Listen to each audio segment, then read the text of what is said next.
Thank you for listening in to Conversations with Alison J, The Journey to Here. Please remember to subscribe, hit the like button and share.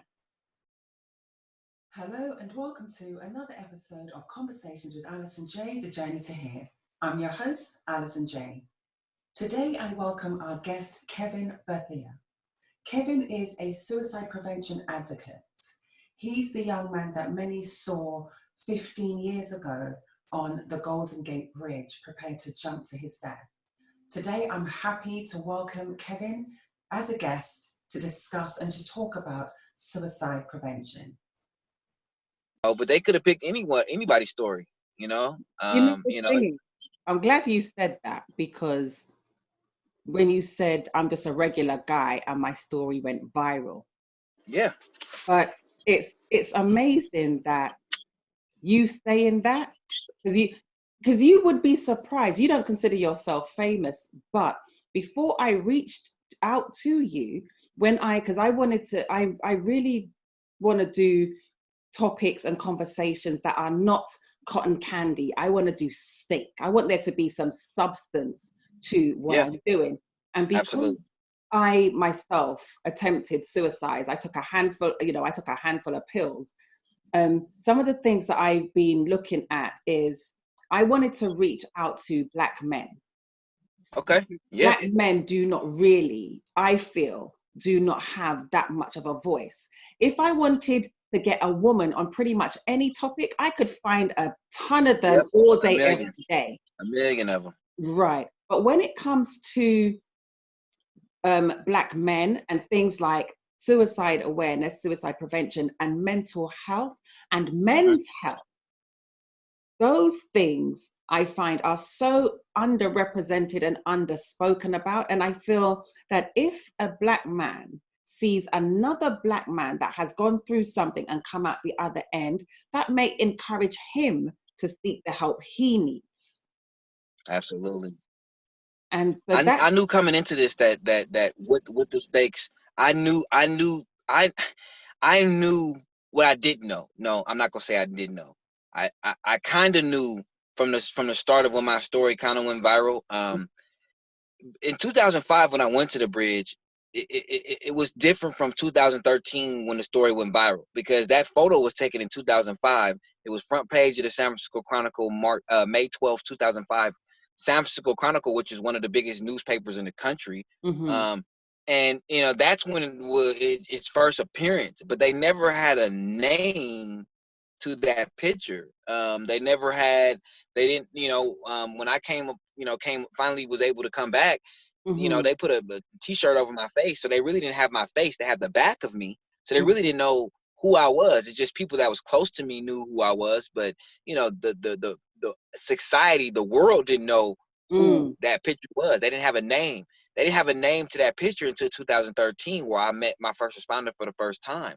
So I knew, I kind of started knowing as I started talking about that day, first time in 2013. And just as I evolved as a speaker and talking about this, it's just, God has been able to take me on just so many different places to talk about this story. And I'm seeing the power that it has in so many levels because of what society is facing right now, dealing with the African Americans, dealing with white cops.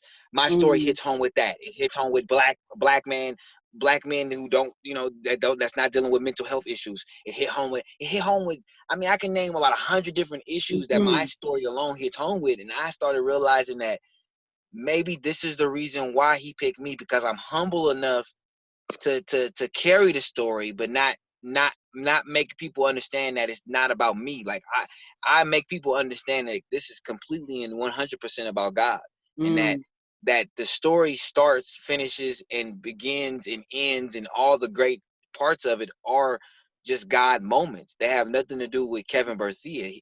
I just been assigned this assignment, and I had to get used to being okay with just the assignment of Kevin Berthia. And one of the assignments of Kevin Berthia is the bridge.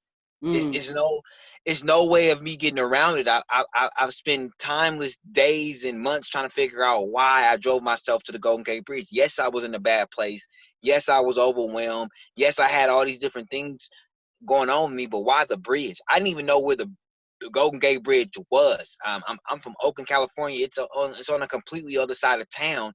It's not that I knew that it was iconic for suicide attempts. That morning when I drove myself to the bridge, I thought I was the first person in the world that was going to jump off this bridge. Like, that's how oblivious I was of the situation I was getting myself into. I thought it was my great idea, not knowing that it was a calling on my life that was already manifested there. Like and even after I went to the bridge and all these things happened, I always felt, everybody says, well, God showed up for you that day on the bridge. The more and more I tell this story, the more and more I realize that God didn't show up for me that day on the bridge. God was already there. Wait to see that. It was that ledge. It was that 89 minute. It was all those moments. It had to be just like that. And I had to realize through my faith, because I'm a very spiritual guy. I grew up, my childhood, I grew up in the church. My grandfather, deacon of the church, janitor of the church. We, spent getting up at 5 o'clock in the morning, going to the church, cleaning it up. I spent, half of my childhood literally in the church, all day church. I was in the church choir. I aspired always. I used to, people used to catch the Holy Ghost, and I used to always wonder why kids was laughing at him. I always used to look at him like and wonder why, like what type of feeling gets you there. I mean, I've always been a very spiritual person. I just didn't think that my life mattered enough to God that he would put me in that position and to give me this type of purpose. So let me refer, because for our listeners, let's go back to, because you said you have a story that went viral. What is that story? Because so March 11th, my story started March 11th, 2005. That's the iconic day. So March 11th, 2005 was the day I was a 22-year-old, just overwhelmed young man. I had so much going on with me. Recently, I had just become a father that same year. She was a premature baby. She had so many things going on with her. I had been dealing with the same issues my whole entire life. The feeling of being worthless. I found out early in life that I was adopted. So my whole life, I've always felt like I didn't belong somewhere, and I always felt like I was worthless. I always felt like, well, how did this woman, give birth to me? If people love their kids so much, because I know I love my kids, how do people who love kids so much, how does she look at me and feel like I wasn't given good enough? How does she give up on me from the start without giving me a chance? So I didn't look at it as now how I look at it now. I took it as a child and knew it had to be something about me. So I've been battling that my whole life, and I think that as a culmination of not really accepting who I am and all the things that I'm dealing with. I mean, I knew as early as age 5 years old that I had a problem. I knew that it was voices in my head.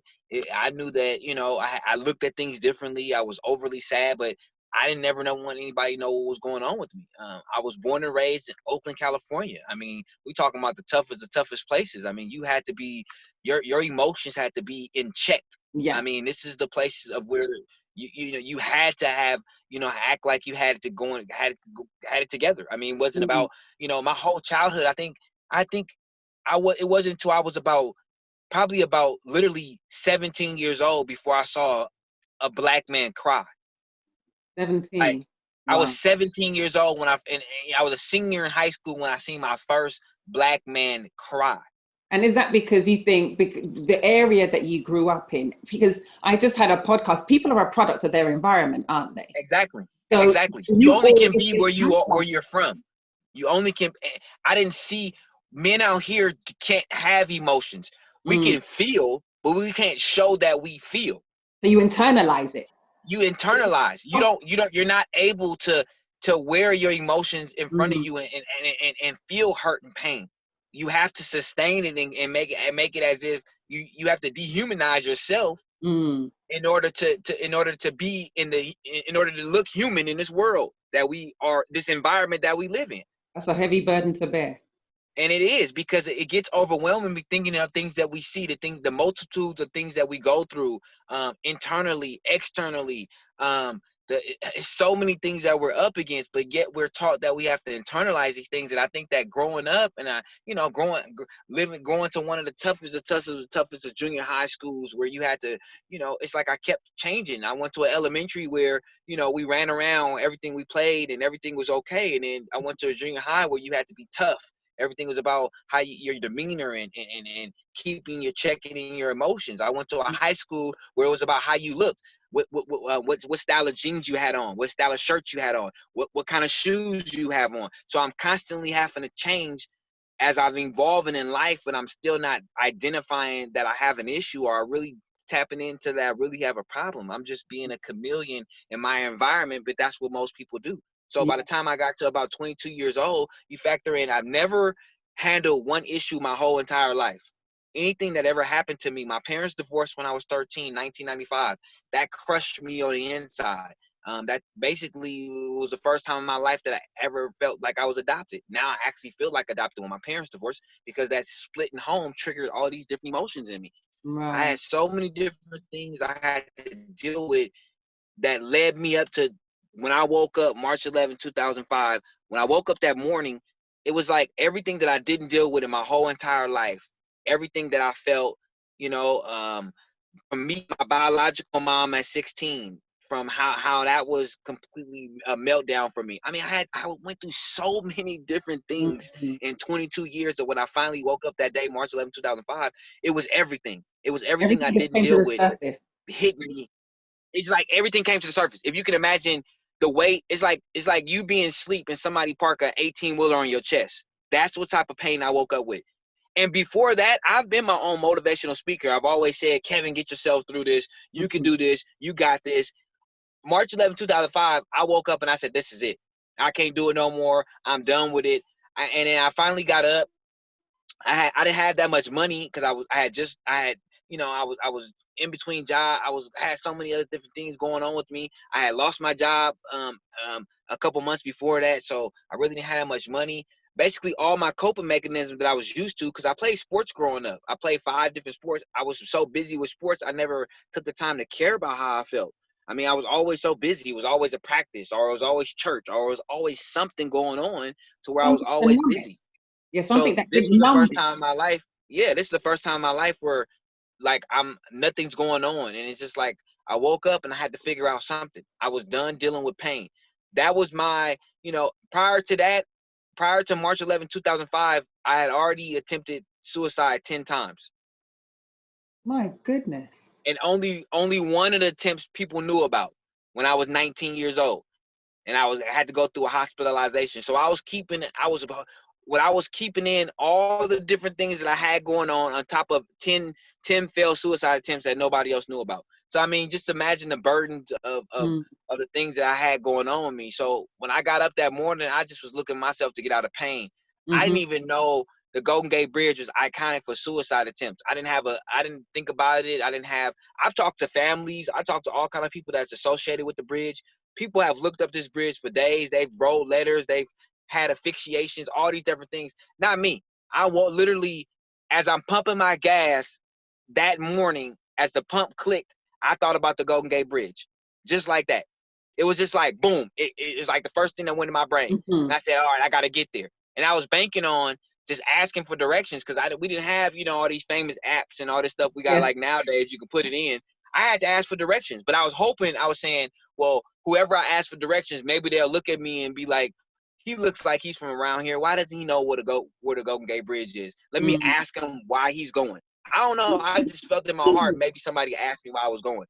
And I got to the Bay Bridge. You got to go over one bridge in order to get to the Golden Gate Bridge. So as I'm going over the Bay Bridge, I stop and I ask the toll keeper. And I asked her where the Golden Gate Bridge is. She never made eye contact with me. And she just told me where it was. And that was it. And I was on my way. It took me about an hour and some change to get there. And I finally pulled up on that Golden Gate Bridge, and it was a park right in front. Now I know, this is how I know this is fate, because now you can drive out to the Golden Gate Bridge and it's never a park where my park was at. Never. It's always crowded. It's always you know, this is, I mean, not now because of the virus, but I'm talking about before the virus. This is like #1 attraction. It's like hundreds of thousands of people. It's always out there. And so it's never a park. On that morning, it was a park right in front. Boom. I parked my car, left the keys in the ignition, grabbed my prepaid phone, and now I just started walking. I walked for about 15 minutes, and as I'm just looking for a reason not to jump, because I know why I came there. I'm just looking for a reason not to jump at this point, and I can't find it. 15 minutes go by, which seemed like 5 hours in my head, and I finally find a spot that looked comfortable for me, and I look over the ledge. And when I look over the ledge, I saw nothing was gonna stop me, and I saw the water. That's the first thing I saw. So when I saw the water, it was like, this is what I saw when I saw the water. It was for the first time in my life, I saw peace. It was just like, I got to get in that water. When I looked in that water, I saw not having to be a burden. I saw not having to lie anymore. I saw the world would be a better place. I saw all these different things. I saw, not having to be in pain. I got to get in this water. Like this Kevin Berthia assignment, I can't do it no more. I got to get in this water. It was like, I didn't come here anymore to talk. This is my moment of destiny. And I took a couple steps back and I braced myself for impact. I knew in the next couple of seconds, I will be in that water and everything will be over. So for the second time in my life, I felt that peace. I knew I was in control of what was going to happen. And it was just a peace that came over me. And I as I started going towards the ledge, because I was going to jump, I put myself in the air and I jumped over the railing. And as I'm in the air jumping, Sergeant Briggs, my first responder, I didn't even know he was my first responder or my sergeant, and I will get to that in a second. He just yells.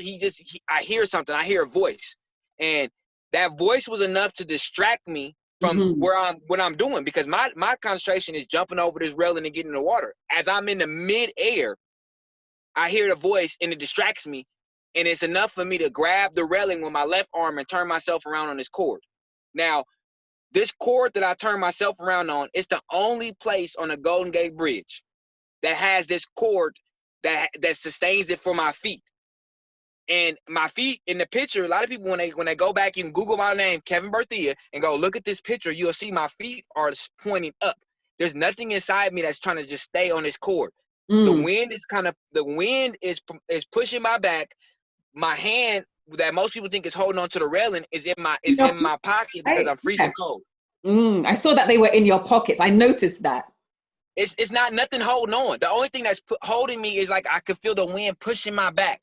That's it. And this voice that stopped me, I'm mad at him. I'm yelling at him. And this goes on for 10 minutes because I'm mad because now I'm in this position. I'm 220 feet in the air. I'm freezing cold. I hate heights and I hate being cold.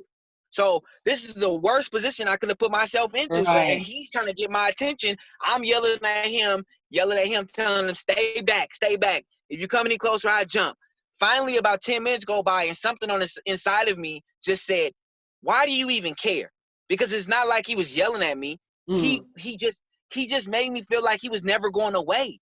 And it was just like something about that made me feel like, what is it to you? Like, it was just something on the inside of me. It's just like I kind of softened up enough for him to get close enough. I kept my head down the whole time for the next 92 minutes. Like, people, like I can't lie about this because it happened and thousands of people were there to witness it. Like, with the traffic at a standstill, all these things going on, he never rushed me. He never made me feel like I was on his time or what I was talking about wasn't important enough. For 92 minutes, this man just simply listened to me. I literally started at the age of 5 and I worked myself up to current day of age of 22. He learned about 17 years of my pain, everything I wanted to tell my adoptive mom, everything I wanted to tell my adoptive dad, everything I wanted to tell my biological mom, my biological dad, everything I wanted to tell coaches, parents, family members, anybody that was close to me, the couple therapists that I tried when I was 12, the lady therapist I talked to when I was 14, the things that I wanted to tell my grandfather, like all these different things that I wanted to do, he learned in that time frame. And it was just like as words were coming off of me, weights were being lifted. It was just like I can't explain it. I'm on this ledge and I'm just pouring my heart out. I don't have the capacity of my brain to be holding on, but I can feel something just kind of pressing me against this railing, because everything in my head is saying all you got to do is just nudge back. Lean back. There's not even, and that's it. A small lean back and it's over with. That's it. You don't have to worry about none of these things, this pain that you're in, you can be out of. But I talked through it and talked through it and talked through it. Finally, he made me realize that I needed to be there for my daughter. Her birthday was April 6, 2004, her first birthday. April 6, 2005. It would be her first birthday because she was born April 6, 2004. And I went to the bridge March 11, 2005. He said, you need to be there for her first birthday. That was the one thing that got me back over the railing. It was just like, out of all the stuff he heard, the adoption, the divorce, and how I felt about being a child and all these different things, he could have grabbed any one of those things and I probably would have failed. He grabbed the one thing that got me over the ledge, me being in a failure as a father. And that's what got me over the railing. And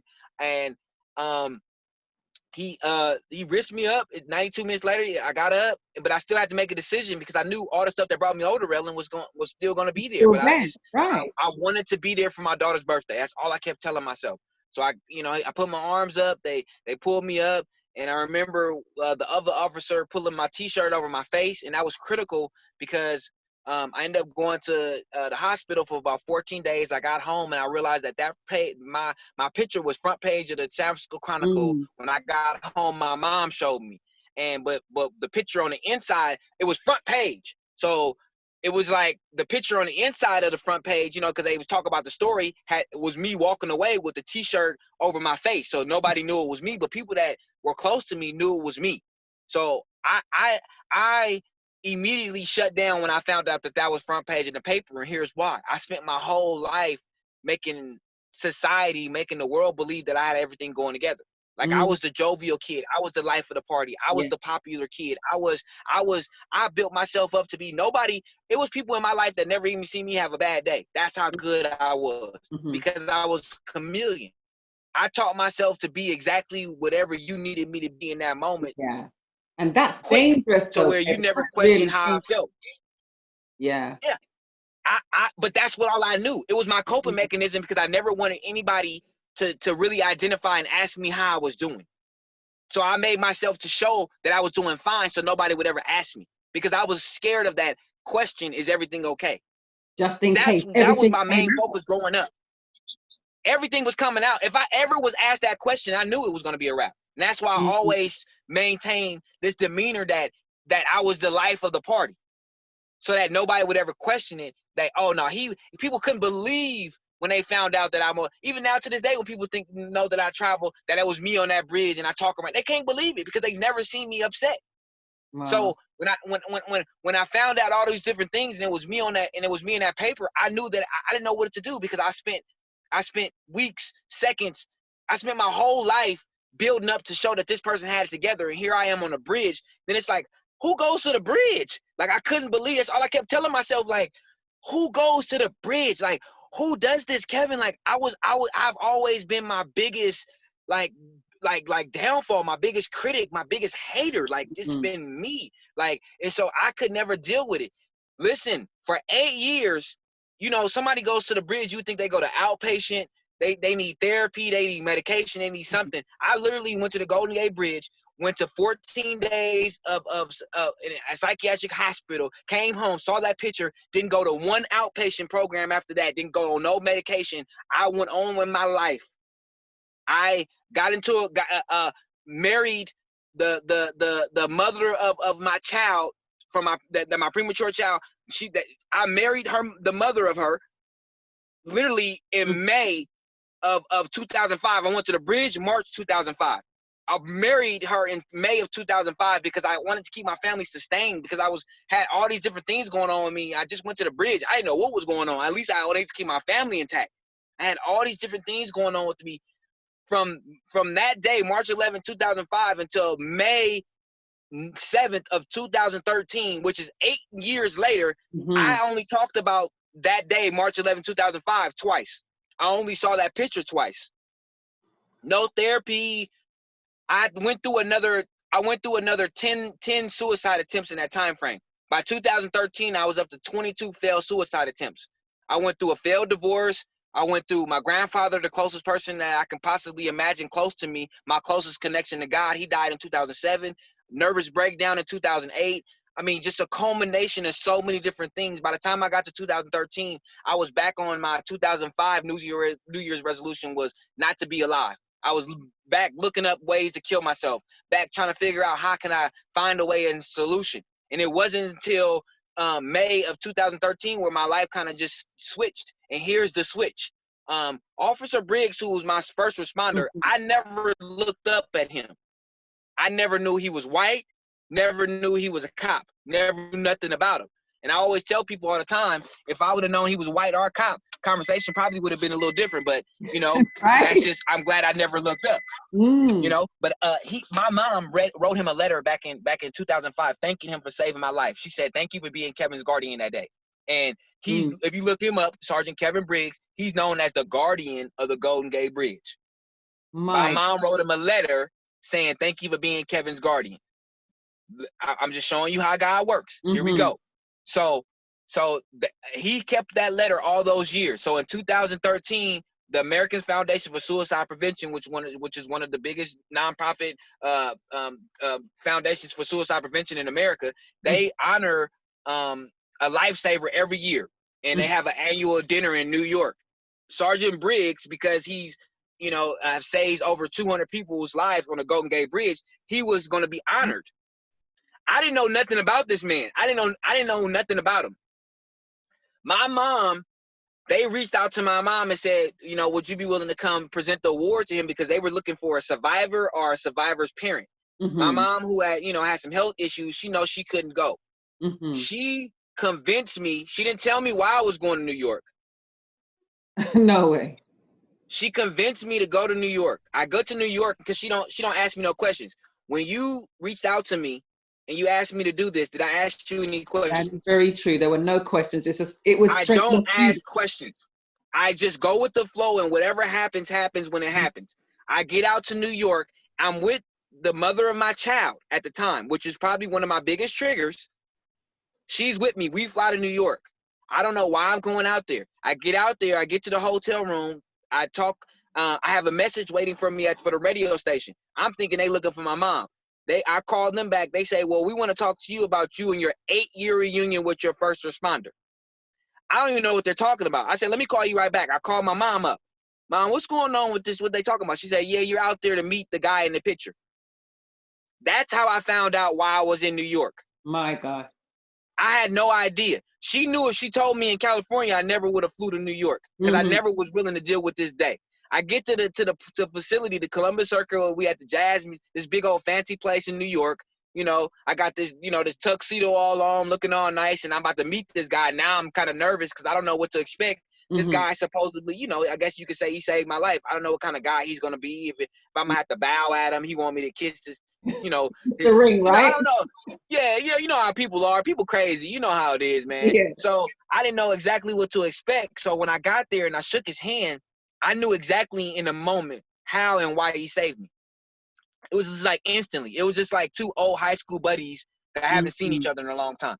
Like 8 years later, he met me on the worst possible day of my life, and after a handshake and just looking at him, it was an aura about him. Like I knew, like it was just a simple conversation. I knew.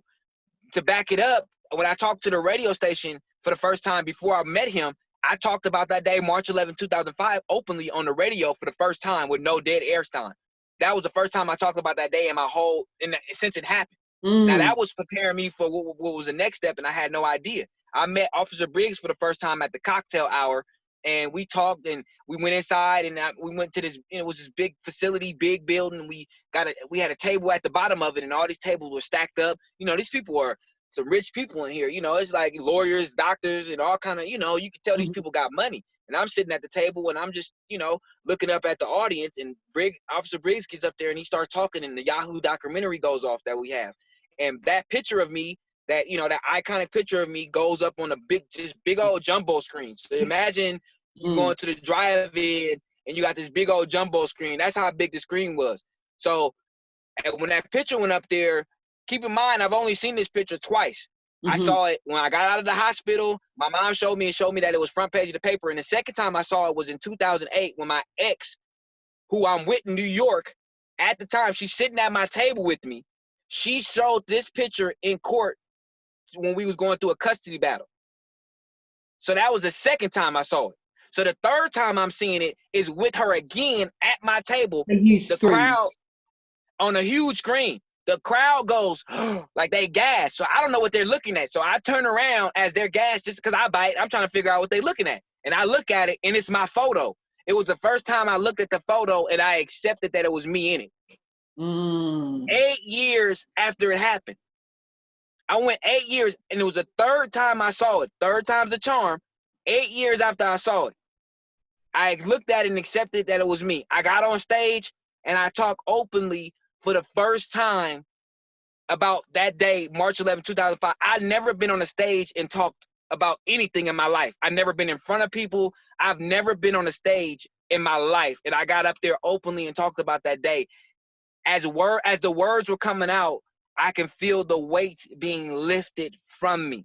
It was like, was it the same feeling that like when you were on the bridge with Officer Briggs that time? Absolutely. It's the same feeling. For the second time in my life, and this is the second time I'm meeting this man. I'm meeting him for the first time. It's just like this encounter is something about these encounters because it's making.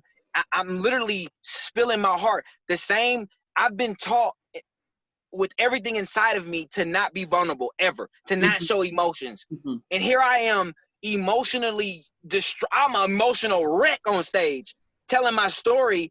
And I'm healing as I'm telling it. I get off stage, and as I get off stage, I go back to my table, and I can see this line starting to form by my table. And the first woman in line, and this is how I know how real God is, and that's why I always encourage people. And I tell people in a millisecond your life can change. In the millisecond, it can all change. I get down to my table after telling I have to pour my heart out.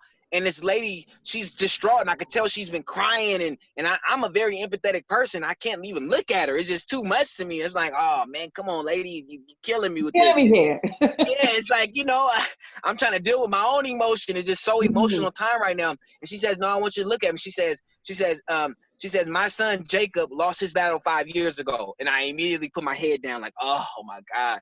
Because it's the first mom that ever came up to me and told me that their son, she lost her son. And it was just like, it was just so emotional for me. She said, no, I need you to look at me. So I put my eyes up and I looked at her. She said, I need you to look me in my eyes. She said, my son Jacob lost his battle 5 years ago. She said, I haven't slept in 5 years. She said, I'm going to sleep tonight good because now I understand what Jacob was going through. Wow, Kevin, wow. In that millisecond, everything in my life changed because here's what happened. Here, two things happened. I realized that one, I wasn't alone. And I realized two, that it was so much bigger than me. I couldn't believe that the worst day of my life could give anybody hope. I went back to the hotel room and I knew that I had to make changes in my life. I flew back from New York, flew back to California. I knew that I wanted to do something. I had to make changes. I had to do something. That was May 9th of 2013. It took me a couple weeks. But on May 21st of 2013, that was the first day I woke up and I didn't want to die. May 21st, 2013. And I said, I have to do whatever it takes to keep this high. I want to keep doing this every single day. I want this feeling. And it cost me, I had to do a lot. I had to change my relationship. I had to leave the relationship I was in. I had to leave certain friends I was in. I had to change my environment.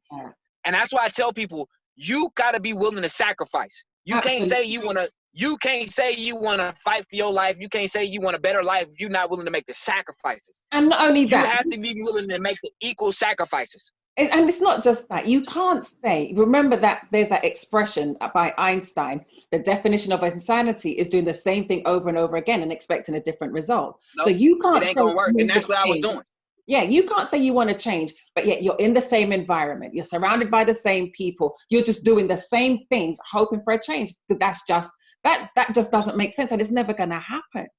Everything has to change, and that's what I did. I literally had to change everything. How I woke up, how I went to bed. Because my problem was how I went to bed with Tuesday's issues, and I wake up with Wednesday with Tuesday's issues, knowing that Wednesday's going to have its own issues. So it's like Monday I wake up with Sunday. It's like by Saturday I'm overwhelmed because I got a whole week worth of issues. It's the same cycle every single week. And I got tired of the same thing. The week though, is it though, Kevin? Because you're it's not just that week's worth of issues. You're waking up with the issues all of the years. So 365 times, whoever listens to this, you do 365 times your age, and that's the cycle of your life. And you realize how many days, 86,400 seconds, 86,400 seconds a day, right? Like, just imagine 1 billion seconds you've wasted on stuff that you couldn't control. I've wasted over 10 billion seconds probably on things that I couldn't control. Now that I've realized that, I had to realize, well, what am I in control of? Right. I'm only in control of my response. That's where I was going to go, because not everything that we go through is outside of our control. There are some things that we can control, but the key to doing that is recognizing what those things are, letting go of the things we cannot control, focus on what you can control and what you can change. And one of the things you can control is how you think about situations and how you then subsequently deal with that situation. Yeah, I live in the power of my reaction. And I'm telling you, I literally, that was May 21st, 2013. And I promised God, I said, God, that was day 11,019. And if you rewind it, that's my day 911. I was alive 11,019 days. And I said, okay, God, I've lived this way long enough. And I owe you too much, because after 22 failed suicide attempts, after 4 bad car accidents, I mean, it is 30 times in my life that I know that God he didn't send angels. He had to personally come down and save me. Because I'm too stubborn for angels. He knows what he has in me. I've always been. That's why it had to be the bridge. Like, this is part of my purpose. I literally took everything back, changed all these different things, and he just started dissecting my life. I said, God, all I want to do, and I remember this prayer. I said, God, all I want to do is serve your people. That's it. It was my prayer for about 2 weeks. 2 weeks later, I was sitting in People magazine. Okay. I went from wanting to die to taking back my life and doing a prayer and saying, God, all I want to do. And the People magazine reached out and had a video shoot of me, and it took me back to the bridge. That was 15 years ago. I was in that was 7 years ago in 2013. I was in People magazine. The same year Steve Harvey calls. Like, all these different Men's Health magazine calls. My life just started taking off. All these big name people just started calling, and it's like people started inquiring about my story. Ever since New York, they had a name to the face of that picture. Because before that, they just had a picture. Now it was Kevin Berthia. Because Kevin Berthia. And you know something, I remember it because when I first heard about it was before 2013. And the reason I know that, I had moved here to the US in 2013. When I heard it, I was still living in the UK. Yeah. So I had known about it, and I remember I remember the image vividly. It's Officer Briggs over the bridge, like leaning over the bridge. You with your head down like this, with your head kind of or it was like it was leaning against the railing, and your hands in your pockets. I remember the image. If I'm not mistaken, you were wearing shorts. Yeah. Right. I remember the image vividly. There was no returning back from that day. I just knew there was no returning back from that day. And to know that day existed, and then I went 8 years after that. That's what I'm telling you. I think that my story is relatable because it hits home with so many people. It's not that my life changed after the bridge. I had to go through so many different turmoils after the bridge and still struggle every day. Every day. I struggle with this every day. I woke up this morning feeling worthless, but I didn't let it define me. But that's the thing, though. People think, and like I said, I can identify because of having a failed suicide attempt. People think that just because you may have not attempted it again, you don't have them thoughts. Listen, when certain things were going on, and I'm going to confess, quite recently, I was lying in my bed, and I remember before I went to sleep, I asked God not to let me wake up. So people think that just because you may not, because people don't understand how powerful. when I got into the mental health world, I dove into this world, and I was infatuated. I began being infatuated with suicide, because when I realized that I wasn't alone, and I started speaking, and I started realizing that it was millions of people, and it was like not even people that look. It was people that looked like me. It was people that didn't look like me. It was everybody, every culture. It was wait. Every nationality. Every place in the world has had a suicide. Like, wait a minute. Why is this not talked about? Why is it so? What do you mean? It hasn't been a family in the world that hasn't been affected? What do you mean? And I just got fascinated by it. And then I got into it, and I dove into it, and it led me on this voyage, and I had to realize, well, who committed the first suicide? Once I learned that took me off into a journey that I haven't been able to get back from. And then it got me to where now I have to travel the world explaining the gospel. I have to go travel the world explaining to people so they can understand that this is a spiritual fight. This is more spiritual than people realize. Once you allow the demonic ties to come into your life, and you start thinking and allow that demon inside to allow you to make you feel like you want or even try to attempt to kill yourself, it's in there forever. Now you have to realize that you're in a spiritual fight for the rest of your life, and your identity is not the same. You have to really, really have a strong relationship with God, and people don't get it. People think that, and that's why that's why we lose one every 40 seconds.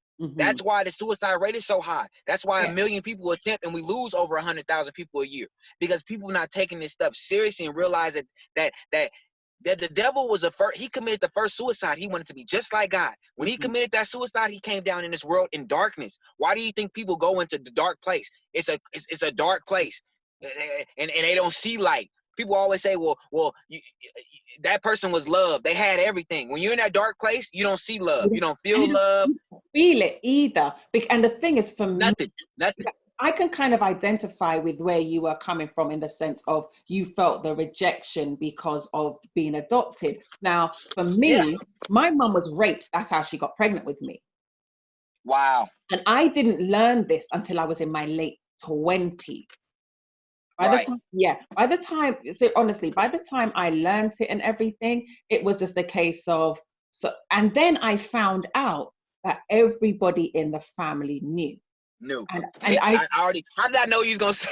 And the thing is, it was one of the things where I thought to myself, hold on a second, because every family has its secrets, but when you find out you are the family's secret, it's like, I didn't know what to do. I didn't know what to do with that. And I felt shame. That the shame that I felt was immense. I can't even quantify it to describe it. The shame I felt was so immense. No, I totally understand. And it was just like, that's why that aunt's, because I have an aunt, she's passed away now. She's my grandmother's sister. That's why I'm like, that's why this woman, she has never spoken to me a day in my life. She would just always give me this look. Now I understand what that is. And then I'm thinking, what are people thinking when they see me? Then and then it explained why the relationship was the way it was with my mother. It explained why I've never known my father. It explained so many things. And it was just like, my mind was exploding. And then on top of it, I was losing, it's like every 6 months I was looking for a job, because the company was letting people go. And then I was getting into one bad relationship after another, and my finances were in the toilet. And I'm just like, and so I identified with when you said about the pain, because in my head, and it was so ironic that I wanted the pain to stop, and I took pain pills. Yeah, I've been there. Yep. And it was, and then afterwards, because here in the US, you can get like huge bottles of pain pills, like 500. But in the UK, you cannot get them in that large quantity like that. I think the most I've ever seen is like 32. So at the time, my mother had bought me this bottle of 500 Tylenol. And I had it, and so I'm in London, and I'm thinking, because I'm thinking it's like it's in the movies. So I take, and I hadn't opened it. So I had 500 Tylenol, and I was literally like, I was eating them like candy, just eating it. And then I thought, that's going to be it. I'm just going to lie down in the middle of my bed, go to sleep, and that's going to be it. The pain that gripped me, and then I started to throw up. And I don't know if they still do it now, but Tylenol is yellow and red. So I start throwing up red, and I'm thinking that it's blood, and I'm throwing up red, and the pain is gripping me so bad. I end up calling an ambulance. And then it was one of those things where, you know, looking at it afterwards, I just, in the hospital, I burst out laughing. And I'm like, Alison, you watch too much TV. Because I was expecting it to be just like it's on the television. They take the pills, they go to sleep, and that's it. Yeah, The pain that I was left in was it ain't no joke. And people don't understand that because I've done it twice. So, and that stuff. So then I had the physical no pain on top of the mental pain. Yep. And then I had the failed suicide attempt to add to all the shame that I had been feeling. And so to your point, so I understand, believe me, I fully understand where you're coming from. And the fact that it's really like the Bible does say, you have to capture and cast down imaginations. You can't allow that to stay in your head. Otherwise, I think I probably would have tried again and again and again until God forbid. That's what he uses. I mean, I feel like the enemy uses the things we want to hold on to. Mm-hmm. We want to hold on to these horrible things, and that's what he uses. And God is that's why he's saying, that's why you have me. Give them to me. Give them to it's constantly. I have held on to the feeling of being adopted for literally. I'm just turned 38. Like for 38 years, I just finally got to the point on my 38th birthday, which was September 23rd, which was not about a week ago. Mm-hmm. That was the first day I woke up and I said, I'm not gonna get up to this, because every day on my birthday, it had always been like a horrible feeling when I woke up, because it's a reminder of the day that she looked at me and said I wasn't good enough.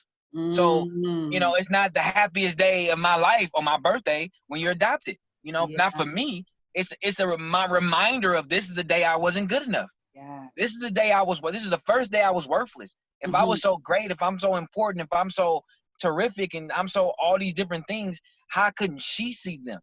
And see, my worth is not detained by her inability to see it. Exactly. And it took me 38 years to realize that who I was always going to be that. And it didn't, her womb was just my holding ground. I was already, who I was already, the assignment was already built for my life. And our assignment is and I'm sorry that people don't get the love that they that they need from their family. I'm sorry they don't get it from their husband and their wife and their coworkers and their friends and the people that are close to them.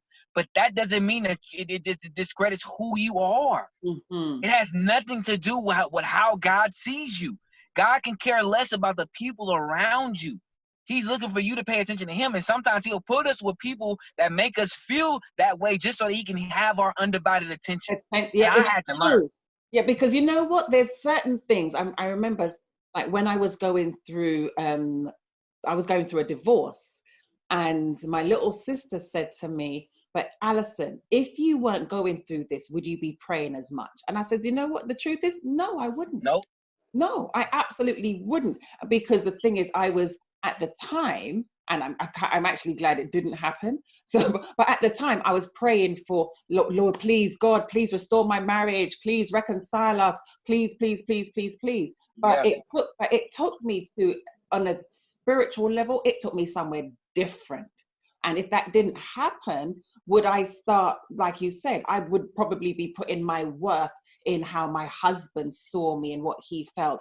And because there were times when, because I was looking to do other businesses, because I'm thinking, listen, the average millionaire has at least 7 streams of income. I'm going to be up there. So I'm looking at all these different things to do. Come on. And he was just knocking it and knocking it and knocking it and knocking it and making me feel like my ideas were stupid, like I shouldn't be doing what I was doing. So because my worth, I felt like my worth was tied up in his opinion of me. Yeah, come on. I didn't see the worth of me. And when I actually think about it, I thought, and I'm not trying to say this to be disrespectful, but when he met me, I was actually a fully established professional career woman with, I owned a property. I had my own business that I was running on the side. I was a fully established woman. When I met him, he literally only had the clothes on his back. And I thought, hold on a second. Not that I think I'm better than him, but why would I allow somebody that wasn't uplifting me to make me feel bad about myself? But see, he spoke your connection to him was the emptiness on the inside of you. that what you didn't deal with and process in your life was him. It just was him in a physical form. I did the same thing when through my divorce. What attracted me to her? Like I just didn't get it, because we didn't, you know, we fought all the time. But it was that I didn't deal with my mom, and because she was the link to it was like she was the same way. She made me feel the same way, and because I didn't deal with that, it was just that. It's just weird how our brain and our mechanisms of who we are, man. People don't get this stuff. Until you dissect who you are, you're going to constantly put yourself in situations that are going to hinder your growth. And put your, and the thing is, because somebody was having this conversation with me, I think it was only yesterday, and we were talking about, because I wrote an article, and the title of it is called "All Men Are Dogs, But Are They Really Though?" Yeah. Right. And the reason that I wrote it that way is because you have a lot of people out there saying men are dogs, men are this, men are that. When it's like, actually, are they really dogs? Or did you make a bad decision? Did you make a bad choice? Because, and the person was, and I was telling them about some of the people that I have dated in my past. And they're like, well, why do you keep attracting these? I'm like, hold on. And I'm not saying this to sound conceited. I attract all different kinds of guys. It's the guys I ended up choosing.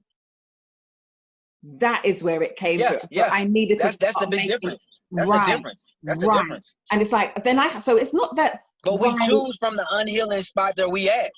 Exactly. That's exactly it. So then I had to start looking at myself to say, okay, so why would I not take the upstanding moral man of God and take the quote unquote bad boy type character? Why would I go in that direction when it's like in the Bible, there are there's two doors put in front of you.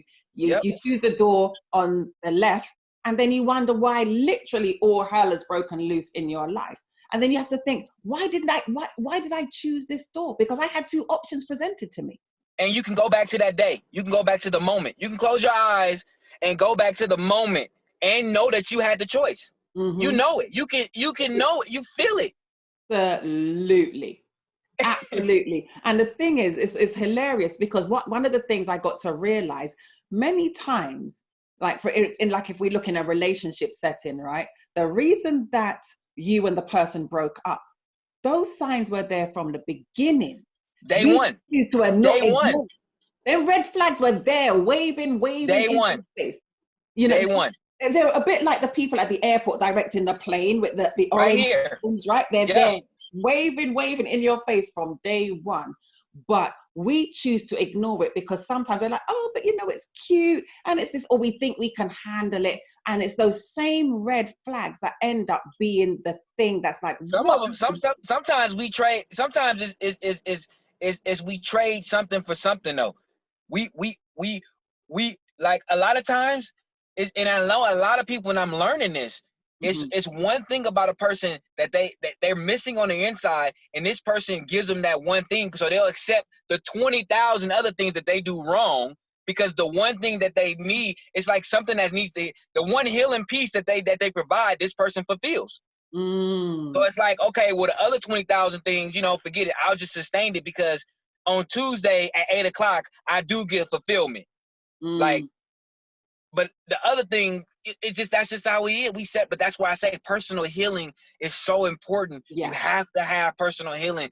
When you have a personal healing, you're able to personally pick the best mate for you, the best friends for you, the best job for you, the best environments for you. But it just, you got to know you.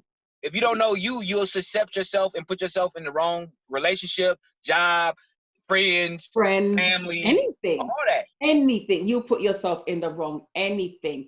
And that's one of the things I had to learn about myself, because when I was 21, I got into this relationship that ended up being an abusive relationship. And I thought that I was his girlfriend. I found out that I was actually the side chick. I'm just like, how can I be the side chick when you're here in my place every single day? I don't know what arrangement they had, but he had lied to me about being single and where he lived. And we were together, and the manipulation, I didn't realize it until after, because I was 21. I was fresh out of church, very green, And there was this very charming, charismatic businessman that wanted to Yeah. date me. So I dated him, and when we eventually broke up, I didn't know what I liked. I didn't know who I was. I had to rediscover myself. And there were Absolutely. certain things I remember. There were certain things I was eating. I'm like, I don't even like this. But I No, was only eating it because he you, liked it. yep, It was a because bit it like was that scene affiliated with in, him. you know, I that mean, scene that's in why I Coming tell to people, America? a lot of people are like that. A lot of people are like that. But it was like that scene in Coming to America. What do you like? Anything you like. Oh yeah. It was But we really, do. We separate, we substitute sequentially happiness, because if you don't know your own happiness, you'll substitute it for anybody else's happiness all day. All day, because you don't know what makes you happy. So your job is just, well, I know that this makes them happy, so I guess that makes me happy. And that's what people don't even realize. It's just like, this will make, I know he likes this, so I'm gonna do this. And I guess, I'm gonna get some you get fulfillment out of it. So you think fulfillment is happiness. And it's not. Right. It's not the same thing. Right, because it's just like, that thing, almost like that, I'm happy if you're happy. Actually, no. Yeah, you're not. No. That is so, Self-sacrifice. every myth, it's about 2 million of them that are absolutely wrong. Time heal wounds. I mean, all the stuff that you learn and the people say is all wrong. It's all wrong. They say it's a myth and it's a saying. That's all it is. And people live by these standards, and you shouldn't live by them. It's just a saying. Some person was had some type of day, and they probably say, "Oh, time heal wound," and the whole world went with it. And it's like, no, it does not. Yeah. Healing heals wounds. Identifying the problem, accepting that it happened, heals wounds. Time is the undisputed champion of the world. It doesn't stop for anything. It doesn't heal. It doesn't do anything. It just goes. That's what time does. And the thing you were saying about time heals wounds, actually, you saying that just made me think of something. Taking the right medicine, and I don't mean like a chemical drug medicine. Taking the right medicine will heal your wounds. And that medicine could be, you need to go and speak to a professional to get your mind right, to get your thinking right. That medicine could be, like we said earlier, changing the environment you're in. That medicine could be changing the friends you hang out with.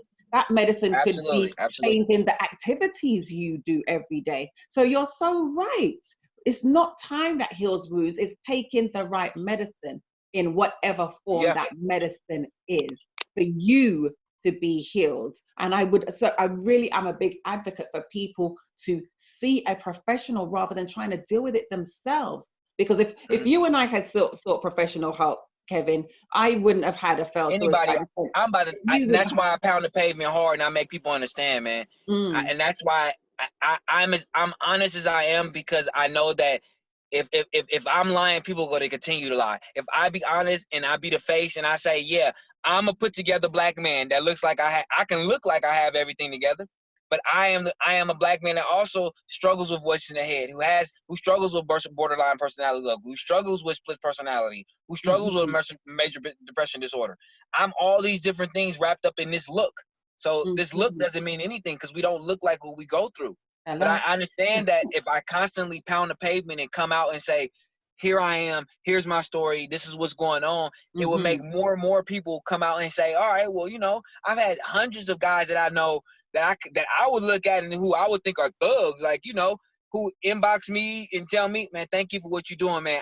I was dealing with this. That means the world to me, because I know if it wasn't for me coming out, they wouldn't, because they identify, because they look at me and be like, wow, he came out and said that, and I can identify something in his story and his struggle, and that means everything to me. And that's why I always never have a problem talking about this story or telling what's going on, because I have to be. God said, well, maybe you have to be the face of the black man that's struggling.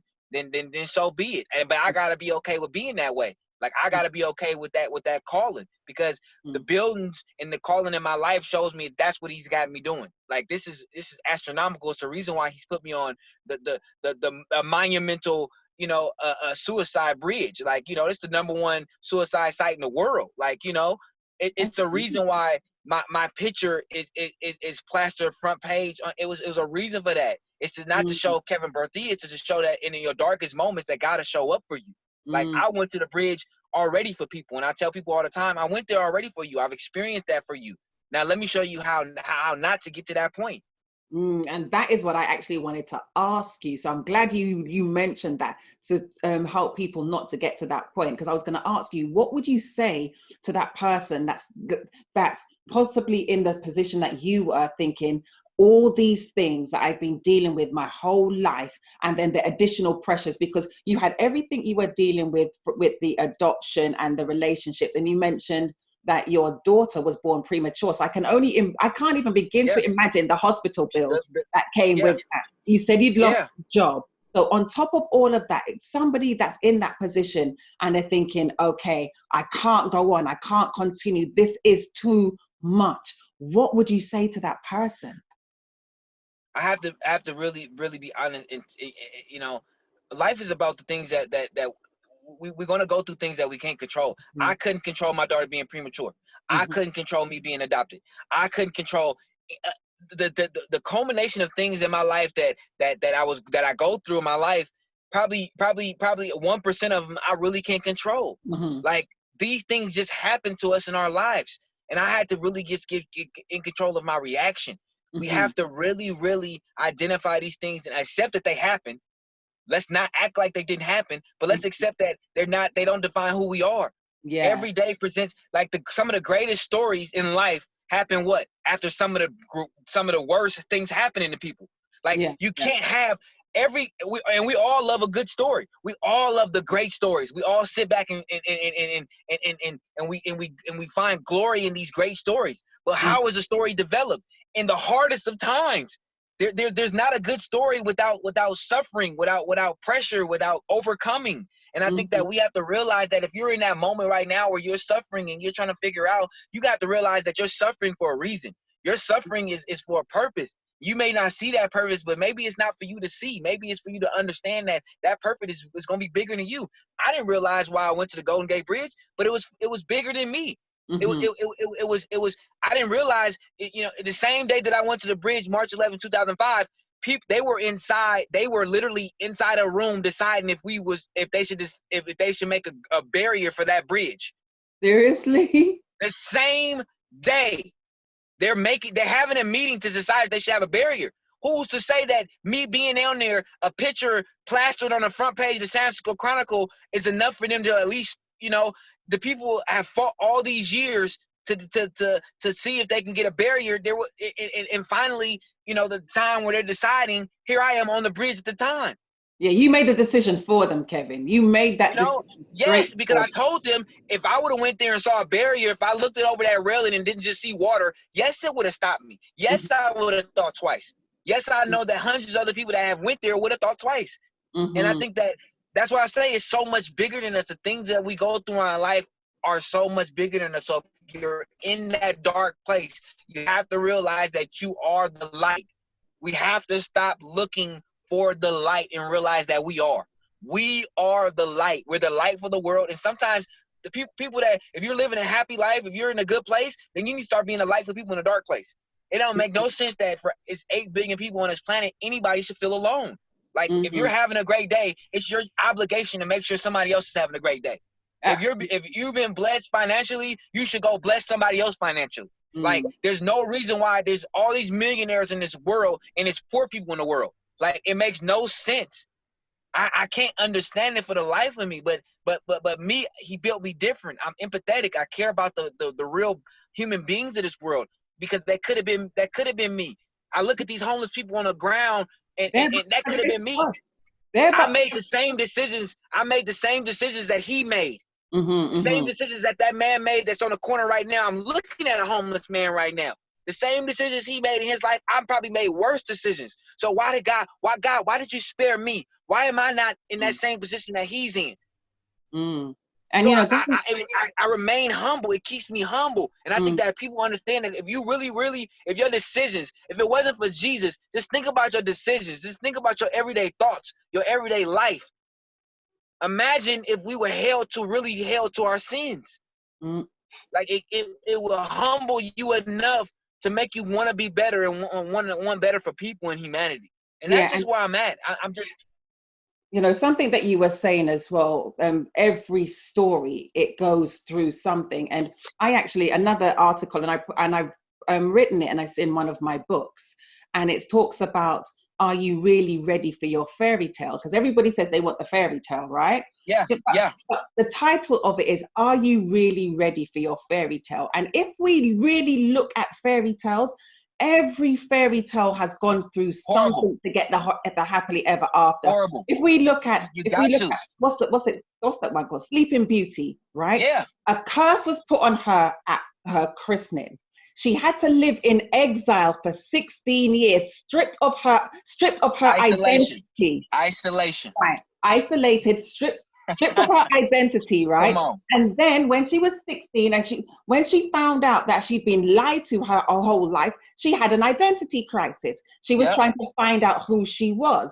And then because she ran away trying to find out who she was. And then when she found out who she was, what happened? She pricked her finger, she fell into a coma. So she had to go through all of that, before she got just to the happy ever after. And see, what are you willing to go through? Right. That's what people, what are you willing to sacrifice for that happy ever after? Because it's not gonna come easy. And I think that people want a easy life, and it's not the greatest of lives don't come easy. Exactly. And if we even let's look at Snow White. Her stepmother wanted to kill her, her. She had to run away and then went and lived with 7 men. But that's a story for another day, right? See? Come on. She had to run away to save her life, ended up living with 7 men. And the funny thing is, all the different personalities of that 7 men, some of us women have all of that in one guy, I'm just saying, right? Yeah. And then the stepmother deceived her, caught up with her, poisoned her, she fell into a coma, then she had her happily ever after. So that's why I ask people, are you sure you really want the fairy tale? Because if you look at every single one, they all had to go through some struggle. The world is full of suffering. Like, suffering is part of it. It's part of it. But I try to tell people, just like I encourage myself, the sacrifice has been made. So that yes, we are going to suffer, but the real suffering that we would have had to endure has already been done. Like, we will never feel the worst of our pain. And I had to start encouraging myself when it comes to that. Yes, we go through so many things. And I'm talking about just horrible things. But just imagine what we would be going through if it wasn't for the sacrifice. And I think that we have to just stay firm on that. And I stand firm. Every time I get down, I think about the cross. And I think about the walk. I think about him carrying it. I think about that any moment he could have gave up. He could have let it down. He could have. And then in moments when I'm overwhelmed and I feel like I can't. I think about the times that he did drop his cross and that somebody had to come out and help him. Help him. That's right. That walk of the cross and the sacrifice of him getting on the cross, that right there is the experience of life. He did all of our experiences of life just in that walk. Because we just have to realize it. It was already done for us. And I think that even in my darkest days, I didn't realize it. And now I'm on the opposite side. And now I'm like, okay, well, who can I be the light to? What? If I don't touch at least 20 people today, then I'm not doing my responsibility. Because God, you saved me for a purpose. And there's no way you took me through all this to get me to right here where I'm at, just for me to keep doing the same thing. No. And then keep your mouth shut, right? Because I can be humble. He says, I want you to be humble about who you are, but I want you to be bold about who I am. And what has been done for you. And what he's done for me. So you can't have gone through all you've gone through and then sit there and keep your mouth shut. And be quiet. No. I'm a natural worshiper. I live at the altar. That's just who I am. And that's why the people they follow me on Facebook say, you can worship any moment of the day. Yeah, because you don't understand like you have no idea how many times that I know that God has personally, he couldn't send. I know how stubborn I am. He knows how stubborn I am. He didn't send angels on my behalf. He personally took time out of his day with 8 billion other people going on and what they got going on in their life to show up for Kevin Berthia to stop the threat of me into my life, because he thought my assignment was vital important to him. Even when I didn't think about my assignment was that important, he thought it was important enough to do it. And I owe him, so that now I can do whatever I can. I try to travel embrace just who I am and just try to talk to people as much as I can and just try to give hope as much as I can, because there's hope. Like there's hope in this world. There really is. There's life, there's hope, right? There is. And that's why I was, asking you for those people that feel that they can't go on, because my thing is, it's talk about it. Find somebody. You got to. I know some people may not have the money to pay to go and speak to somebody. However, there has to be some. There's a billion support groups. There's a billion support groups online. Everybody has social media nowadays. Facebook has 1 million support groups. Okay. There's nothing in the world that if you're 9 years old, you was raped by your uncle, don't want to tell nobody, there's a support group out of there for 9-year-olds who's been raped by their uncle. There's nothing in the world that you're going through or have been through that nobody else in the world has experienced. It's too many people in the world. God, it's somebody else. I was 14 years old and went through something. I was in Montana of all places. Okay, we're black. When I went to Montana, I changed the black population just by showing up in the place where I was at, okay? In Montana, I met a lady who was going through something that I went through at 14 years old. I had no idea why I went through it at 14, and nobody else in the world knew. She got into my line after I spoke and explained exactly what she was going through in that moment, and I was able to relate to it only because I experienced it. And I had no idea why I went through it at 14. We go through the things in our lives, not just for us at all. It's for the experiences of Christ. Yeah. And not That's just, it. It ain't got nothing to do with us. I'm a firm believer in the fact that there's a lot of things that we go through in life that's not for us at all. Nope. It's to help somebody else come in. So that they can see that, hold on a second, if you got through that, that's all it's about. That's all it's about. That's all it's about. Because there's nothing new under the sun. So what you're saying about this, you went through something at 14 and met somebody in Montana. There's nothing new under the sun. We are here see, the devil came down here by himself. God said, no, I want that world I want that world. I know you went down there. I want that world. And this is just how I feel. And we have to realize something. He never wanted us to be great. The devil doesn't want us to be great, but God does. So he put us down here, and he knew that the devil's going to use things to hold against us. That's why he offsets it with everything. Anything bad, he offsets it with at least 2 things that are good to multiply it out. And I think that we have to realize the things that we go through in our life, there's something to help us get through it.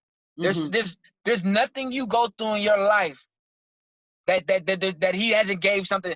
Listen, I just learned about this MDR training that helps focus on your brain, where it reanalyzes your brain to where you can go back to a place of trauma in your brain, and that this kind of therapy allows you to go back to that place and oversee it and look at it from a bird's eye, okay? And you're able to process it differently once you get both of the sides of your brain to work, okay? Okay. This stuff is next level, and people don't even know this stuff exists because we hold on to trauma thinking that we have to deal with these things. No, we don't have to deal with the trauma, but we don't have to deal with these things. We don't have to hold on to these horrible things. We don't.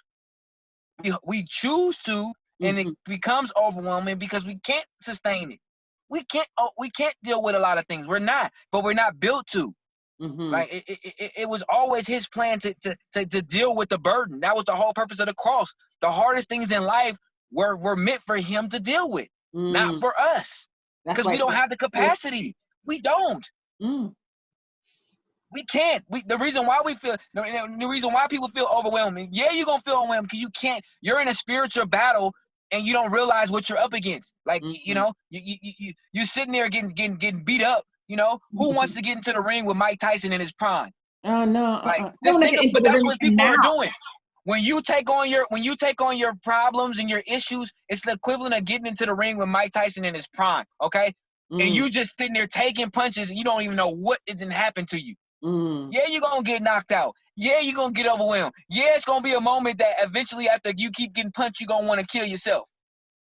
Because you're taking on issues that you have no business taking on. And I think that we have to get better at just identifying things. we gotta get better at learning ourselves. Mm-hmm. And I just think that it just starts there. We have to start a better platform. That's why I say, if I gotta get out there and just explain this to people over and over again, fine, so be it. And that's why he's put me on, hundreds of stages. I've been able to travel the world.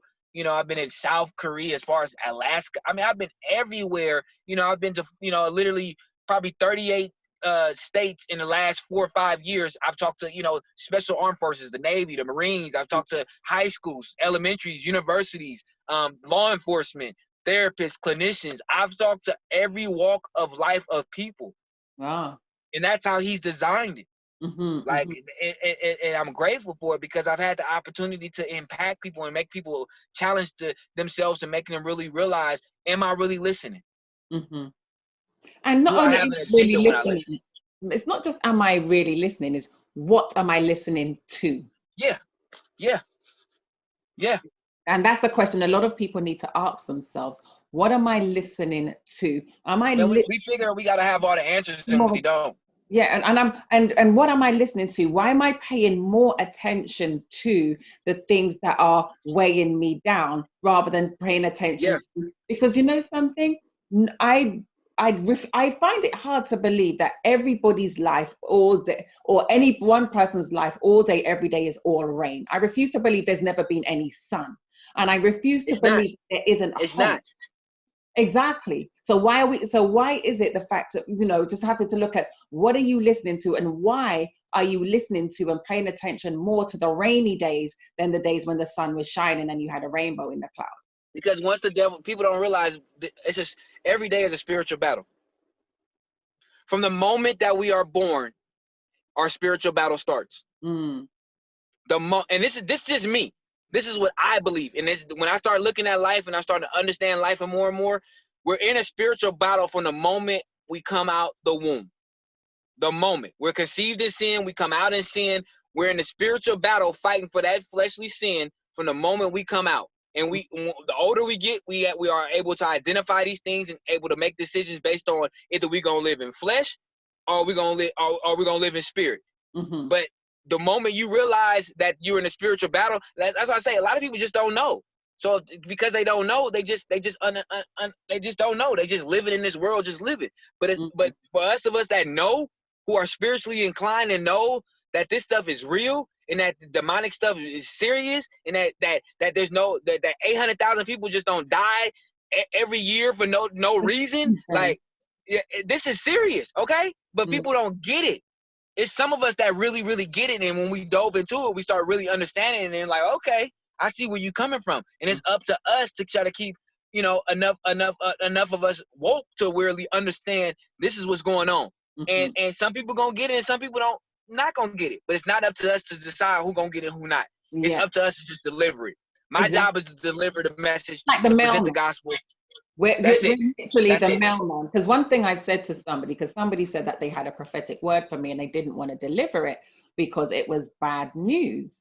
And I said to them, I says, listen, if God gives you a message for me, whether it's good, bad, or indifferent, you give it to me. And your responsibility is, I says, if you look at it like this, when the mailman is coming to deliver your mail, he doesn't know what's inside, and he actually doesn't care about what's inside, and he doesn't care about how you react to what's inside. He has a job. He's got a job to do, and he's just going to do that job. He's going to deliver the mail, and then, well, guess what? He's going to go to the next house and deliver the mail there and keep it moving and do his job. I says, that is you. The people that operate in the office of a prophet, that's you. You are the mailman. You can't be responsible for how people react. And if people react badly, tell them to take it up with the person that sent the mail. Because if I get a piece of mail and I don't like it, I'm not going to go chase the mailman down the street and argue with him about this piece of mail. I'm going to get in touch with the people that sent me the mail. And that's so to your point, that's just it. You have a job to do, you have a message to deliver, and you have to do what you've been placed here to do. That's it. And I can't do, and I haven't had an unhappy day since I started fulfilling my purpose. And that's what it's about. That's all it's about. And I say, okay, God, you know, every day that I try to do something else outside of what I'm supposed to be doing, that's when I struggle. But as long as I stay on the course of what I'm supposed to be doing and my purpose, there's nothing but I can't tell you the doors and the people, the type of store. I mean, just the magnitude of places that I've been because it's just following on course, you know. And I'm not traveling around. I don't walk around and be like, hey, I'm the bridge guy. The doors that I've been opening is because God opened them. Everything, every place that I've been is because He wanted me there. I don't self-promote. There's nothing in me that says it's about me. It's about the message. And that's why I always tell people, everybody has the worst day of their life. You just probably don't have a picture of it. I have the picture of the worst day of my life. I'm no different than anybody else. Like, I'm no different. I'm no different. Kevin, like, that's so true. That's so true. Like, if you had the picture of the worst day of your life, your picture will go viral too. It's just, I'm not no different. The difference between me and anybody else in the world, and the reason why I know that He chose me, is because I'm humble enough for the rest of my life is to give God the glory first. And that He can trust me with allowing me to be bigger than life and take me to that point where, as far as my picture is big and I'm famous for that, because He knows that it's just, I'm going to always give Him the glory. You know, anybody else in my position would have probably done 10,000 other things with this type of fame. But me, I'm still stuck in the, God, I'm glad you just woke me up this morning. No, yeah. You know, so I'm you know, all the extra stuff you can miss me with. I'm just glad that you just give me another 86,400 seconds. Just keep giving me that. I'll, you know, that's all I need. I don't need nothing else. Everything else will be fine and sustain itself. You know, I just need that. I just need that every day. So that's just where I'm at. That is a blessing, and I'm so grateful for the way that God orchestrated everything. We gotta set up a part 2. We need to set up. Now that we didn't, you know, we didn't kind of know it. We need to just set up a part 2. I mean, I don't have no problem. You know, I set them a little better. You know, I can get a little better noise, better. When I'm at home, I got a backdrop. I mean, you know, I'm a little better. You know, I'm better than it being in a car. But we definitely, I would love, you know, definitely want to set something up. Let me look in the calendar. I got your email. Let's figure something out. I mean, I feel like, you know, I'm really trying to launch this Black mental health thing like big now, like, and because we have become the forefront of the world right now. The African, the Black person has become the forefront, you know, right now. We the most talk, you know, let's just talk about some things then, since we have the attention. Let's talk about the things that we need so that we don't have to keep living in this rough, stigmatized world. Let's talk about mental health now, so that people can, now that people are listening to us, let's tell them why we're sad. Let's tell them why we're angry. Let's tell them why we're upset. Let's tell them what we're tired of. Now that they're listening, you know, and let's take this as an opportunity. Let's not let our anger get control of our emotions, because now we have the time to where they hear us. They hear us, and let's take advantage of being heard. And that's the thing. I'm glad you said that, because one of the things that has been my concern in light of all of the social unrest is the message being lost in the method. That's been a big concern of mine, that people are no longer paying attention to the cause and the reason why. They're just now looking at, oh, they've been looting and they've been this and this and this, because the message is being lost in the method. And that is one thing. And that's why that's another reason why I wrote another article, and it's on my website. It's called The Gaslighting of Black People. And I was having a conversation with somebody yesterday, and I says, do you know where the term gaslighting even came from? He's like, well, I'm a millennium. I know what it means. I said, I didn't ask you if you know what it means. I asked you if you know where it came from. Because it's different. The meaning and where it come from is two different things. Exactly. And when I explained to him that it came from a play, I think it's like 1938 play, of a man that was trying to systematically drive his wife insane because he was trying to make her question her version of reality. Isn't that what's been happening to Black people the world over? Yeah. We have these experiences, and then they get, oh, but if you would only complied, or if you only did what they said, or are you sure it really happened that way? Oh, you're so angry. The angry Black woman. You're this, you're that. So it makes us shrink, and it makes us think that, oh, well, I can't say anything now. And am I sure it really happened that way? So that's one of the reasons I wrote that article, to put it out there, because like you said, we have their attention now. Exactly. And I think that more and more we have to do something about it. We can't allow this time to just pass without doing something about it. And that's why I say now more than ever, whatever I could do to get myself involved, because I've been given this platform. Because okay, well, if you say I'm famous, let me do something with that. Let me do something great with that, where I can, get into it and get, I want to be at the White House talking about this. I want to be bigger than what I am, like, because if I can get bigger than what I am, that makes God like in it, because any place I'm in is God is in it. And I feel like if I can just get in it, because it's not about me, it's about the message. It will filter and get into so many other people that need to hear it.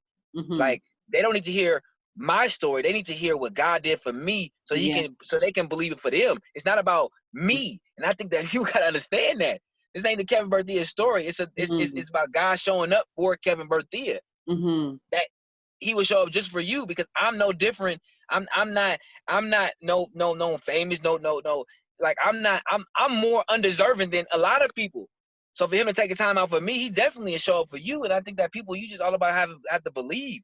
And I didn't even believe it. And so, you have to believe, and that's the thing. But not believe the doom and the gloom, not believe the conflicting, condemning voices, but believe there is hope, believe there is another way, believe there is help. I had to, it take a lot, because, to be a 30-year-old man and to tell myself, look myself in the mirror and honestly tell myself that 70% of my thoughts that I can't trust. That's a lot to accept, but it's the truth. And if I'm not real with myself, I allow myself to keep making decisions based on the 70% of me that wants to die, or that wanted to die. So it's like, I had to get better and get an understanding of what I was up against, so that I can heal from certain things. But it started with me accepting who I am. And I think that we can't not accept who we are. You have to accept every single piece of your life. The decisions that you made, and the decisions that happened because you didn't make them. Everything, it all takes you to a point in your life where you get to that point, you know why you're alive, you know why your purpose. All this stuff is just to define who you are. And it's just, I think that I can't stress that to enough to people. I can't. It's so many people in that dark place who just don't see hope and are looking for things in their mom, looking for things in their dad, looking for things in their husband and their wife, and not realizing that it's not about everything. You can lose it all and still have enough to get to where you're going. And I think that people don't realize that, because I lost everything, and look where I'm at.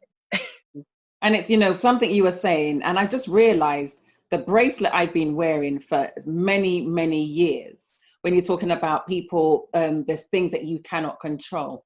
I've worn this bracelet for years, and it says, God grant me the sincerity to accept the things I cannot change, courage to know, courage to change the things I can, and wisdom to know the difference. You see this on my arm? I got this tattoo. I got that tattooed on my arm, on my whole forearm, that whole thing. Really? I got that tattoo after my first psychiatric hospitalization at 19. Wow. I got that tattoo, that same prayers on my arm right here. And I've been wearing this bangle for years. And I've had a couple of different ones that I've given away. And if I've given it away, I replaced it and put another one right back on my wrist. To the point now, I think I have about 2 or 3 of them at home, just in case I give one away. I can come home and put another one, slap it right back on. Yeah. Because it'll change your life, because we ain't in control of none of this, man. Nothing.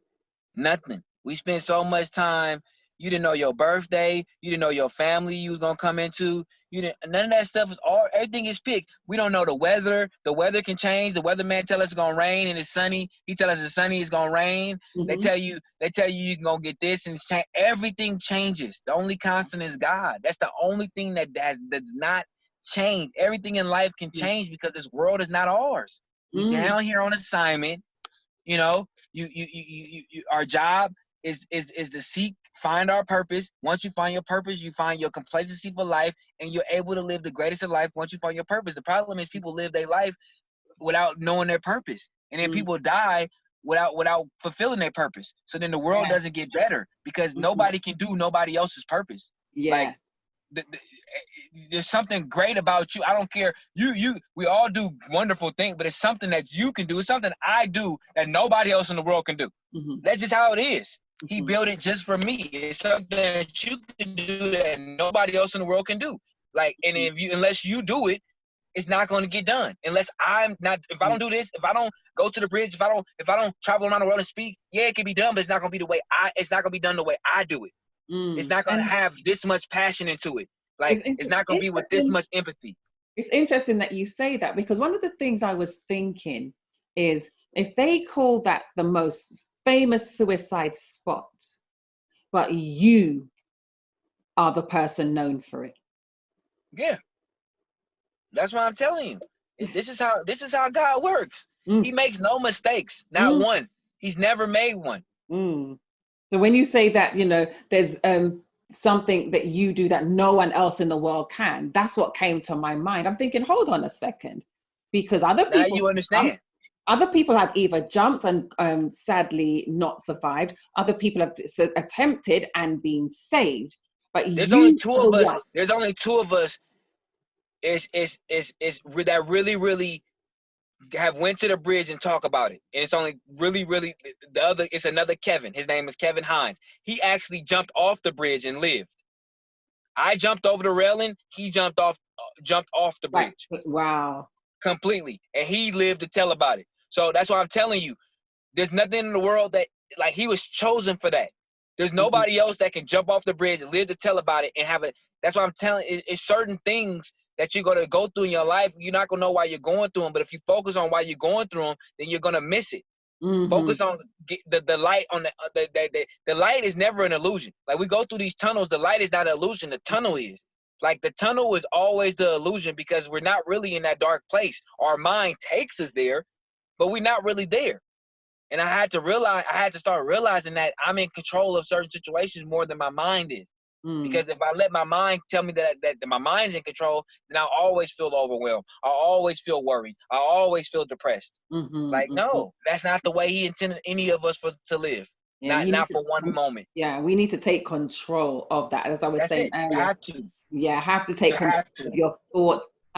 And one of the things I say to people is, if you find yourself in that space and you find your thoughts going a certain place, find one of everybody's got an upbeat song that they absolutely love. Everybody got, yeah. Right. And I always say, sing that song, because it's impossible to remain in that frame of mind. Like, for example, that Pharrell song, Happy. It's impossible to sing that and feel depressed. Yeah. But that was the whole purpose of him creating that song. He knew when he made that song, it wasn't about the song being a hit. It was about it penetrating into people and really making them be happy. Right. He really wanted you to be happy. Yeah. Because the thing is, I like Busta Rhymes, right? So if I start singing like Make It Clap, there's no way I can stay depressed and be singing Make It Clap. Absolutely no way. No way. It's true. Listen, I may be a minister, but I wasn't always a minister. I love especially when he does the reggae version. Especially when he was in the 10th grade. Listen, I was in the 10th grade when he came out with his when Busta Rhymes first came out, like really got on his own when he got out the group and he was on his own. That was my 10th grade year. Put your hands where my eyes can see. And I fell in love with that video. He was the first person that had animals in his video and do all that. I said, this guy's different. Yeah, I love. He's like completely, You see? I love him. So yeah, I got you on Busta Rhymes. I got you. You know, even when that one that he did with Mariah Carey, even though it's a bit mellow, even if you sing that, you know, you can't. Baby, won't you give it to me? I give it to you. Yeah, they was good on that one. I like that one.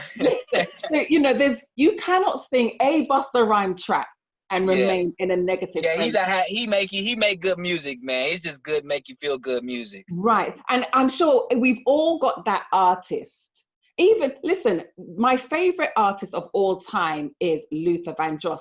Even he's got upbeat stuff that you can listen to, and so that's my thing. I say to people, when you're in that frame of mind, because sometimes you may get into that frame of mind and you're in work or you're somewhere where you can't go and turn on, but you can start singing it in your head. Just go to that place in your head. You always got to have a place. When the thoughts are deposited, you got to have a positive thoughts are deposited back into it. Right. And I say, go to the jukebox of your mind, find that song. And I say to people, if you're at home and you're starting to feel that way, especially if you're at home by yourself, I always say, turn the music up real loud, get naked and dance around the house. You can't help but listen, you can't help but laugh at yourself when you catch yourself. You're like, what am I doing? But you think outside the box. But see, the devil has no power for joy. He banks on us to be depressed. He has no real power. His power lies in our defeat. He banks on us to keep our head. When we put our head down, he has us. When we get sad, he has us. When we get overwhelmed, he has it. He dwells in that misfortune. So that's why as soon as you praise, as soon as you dance, as soon as you get happy, he leave you alone because he doesn't have anything to fight or combat that. He only can have you when you acknowledge him with sadness or darkness or you know, any type of joy. It's a wrap. He don't got no response for it. And that's why I was saying, you know, when you find yourself, because sometimes you're in that space for quite a while and then you realize, hold on, because I know that happens for me. There's times when I'm in that frame of mind and then I catch myself. I'm like, hold on, no, you've been thinking these negative thoughts for way too long. You need to do something.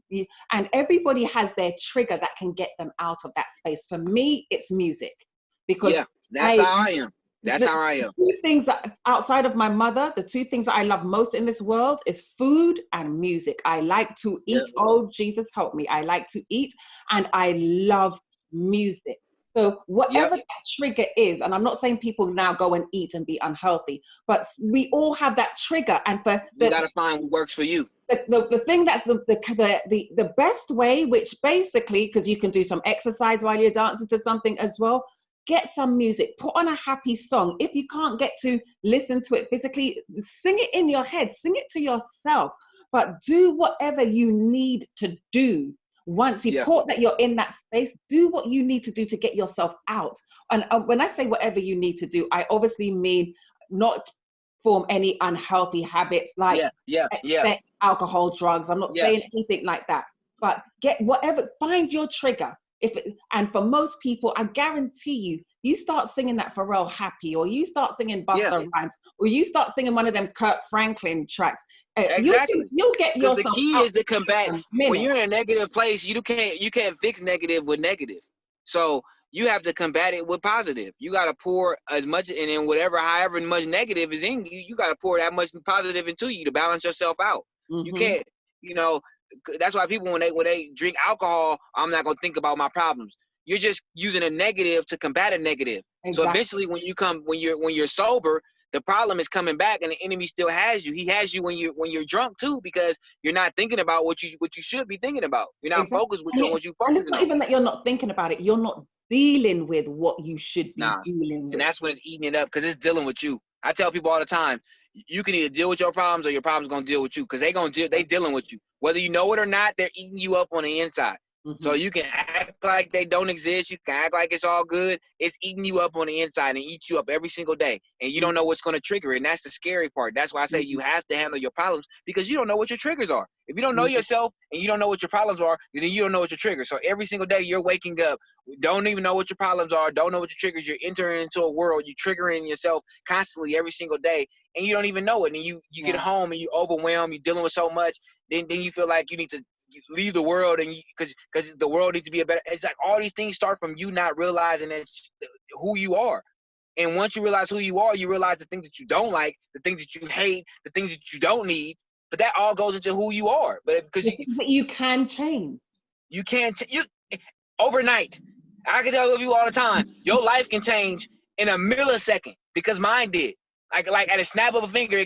So yeah. So so you know what, Kevin? This has been great. This has been great, because it's one of those things where to hear a Black man talk about the struggles and the challenges that led him to there, because you know what, it's all well and good that people talk to you after they've had the experience, right? Yeah. But people need to know and see that, like you said, you're on mute again. You're just an everyday guy that has Sorry gone about through. that. My That's okay. dad, he old, and he don't realize that when I press decline, that means don't keep calling. He, he like 70 something years old. He hasn't realized. Right. I'm trying to, and I can't send him a text message and tell him, Dad, I'm on the phone, because he still got an old school phone. So yeah, I'm just praying for him right now. I'm just gonna say, God, if you could just let my dad know I'm on a Zoom call and that I'll be with him in a minute, because Lord, just give him a message for me, Lord. Don't have him call me about 10 times, because he'll call 10 times in the world, Lord. He'll call 10 times in a row, Lord. And I know that I'm just we coming to an end on this call, Lord. We about to end in a minute, and I will call him back. And I know what he need is not important right now, because this is important to me right now, Lord. In Jesus' name, amen. All right.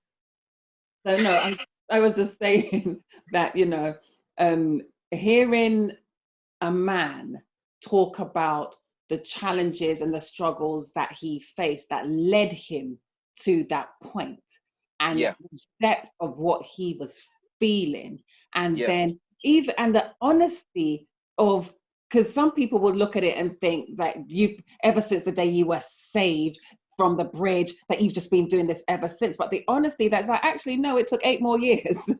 8 more years. And 8 more years. And more attempts. And more failed. And more attempts. And that's the thing. All kind of, that's why I say it's so many different things that I had to go through after the bridge. Like, so that's why I try to tell people, man, but it's still, and that's why I tell people, I don't live in that, making people believe that I have it all together. Like, I want people to realize that I have it together because I accepted who I am. Like, it's still a work in progress every single day. It's not, oh yeah, I'm good now, everything is good, I never hear voices and everything is fine. No. If anything, they tell you life has got more serious, because the devil doesn't like the fact that I'm literally got a control of my purpose, and I'm traveling around the world trying to save people from their dark days. Like, I look at it as I'm on assignment, and I didn't accept the assignment, but my assignment, because I've been through this hell process so many different times, I'm literally, God has put me at hell's gate, and my job is to pull people out and stop people from going in.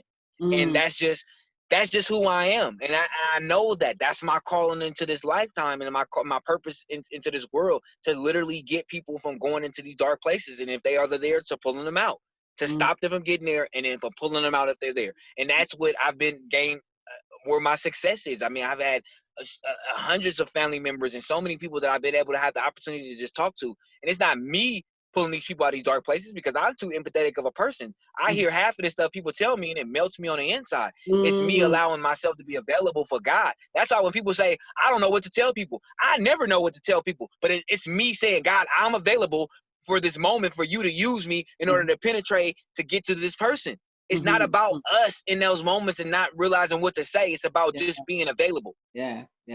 We have to make ourselves available. Every person on the face of this planet that committed that attempted, that fell through with suicide, that ended up taking their life, they had to pass by somebody. Mm-hmm. They had to walk by somebody. They had to call somebody. Somebody was on watch and missed it because they should have been available.